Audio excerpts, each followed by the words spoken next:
Väčšina detí sa rada prehrabáva medzi skalkami, no iba u málo ktorých táto záľuba prerastie do serióznejšej zbierky minerálov. Keď sa človek pekné minerály, musí ísť do bane. Čož mama tvrdila vždycky opak, že za peknými minerálmi stačí iba na hádu, že v bani už nikdy nič není. No nie je to vraj úplná pravda. V zbierke má aj vzácnejšie kusy, vzorky, ktoré sa v iných oblastiach vyskytujú vo väčšom množstve, no v danej lokalite je to skôr rarita. Napríklad z Dubra je to kričkový antimonit. Málo komu sa to podarilo, väčšina sa to našlo počas ťažby, čo si zobrali baníci domov, čo sú väčšinou už dávno stratené vzorky. Keď sa nám to podarilo nájsť, to bol dosť veľký zázrak. Sú tam väčšinou sekundárne minerály medí, tie sa veľmi často vyskytujú na Špajej doline, Lubietovej, malachity, pseudomalachity, azurity. Mnohé kusy našiel, iné vymenil či kúpil. Ak by na to boli financie, neváhal by založiť aj múzeum. Postupom času ma nejak chytilo fotografovanie, tak sme začali fotiť v baniach.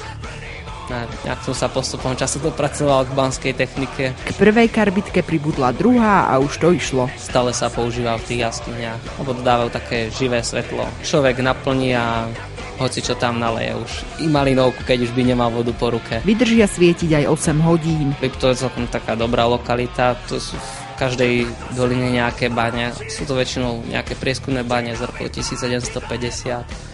A také väčšie sú napríklad Boca, kde sa ťaží od toho 12. 13. storočia, Hybe, Dubráva, Magúrka, útroby Kriváňa vo vysokých nadmorských výškach po tých 1900 metrov a ešte aj vyššie. Čestné miesto na pracovnom stole má ďalšia vzácnosť. Nádoba na vytávanie ortuti, ktorá je zo 16. storočia. Väčšinou sa nájdú iba črepiny z takýchto čbánov. Sú dosť vzácne kusy, keď sa nájdú veľmi celé a nepoškodené. Z okolia Dúbravy, Boce sú to banické želieska, kladiva, ktoré sa vlastne používali pri každodennej práci baníka vlastne v tom 17. 18.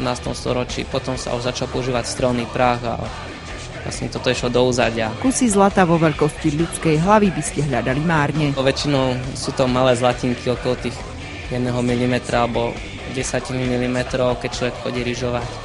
No tak, je to dobrý pocit. Kde má Dušan osobné veci, zostáva záhadou, lebo v skriniach aj v zásuvkách sú kamene, prístroje či lampy. Keď je miesto, tak to má kde uložiť, keď nie, tak sa nájde aj tak miesto.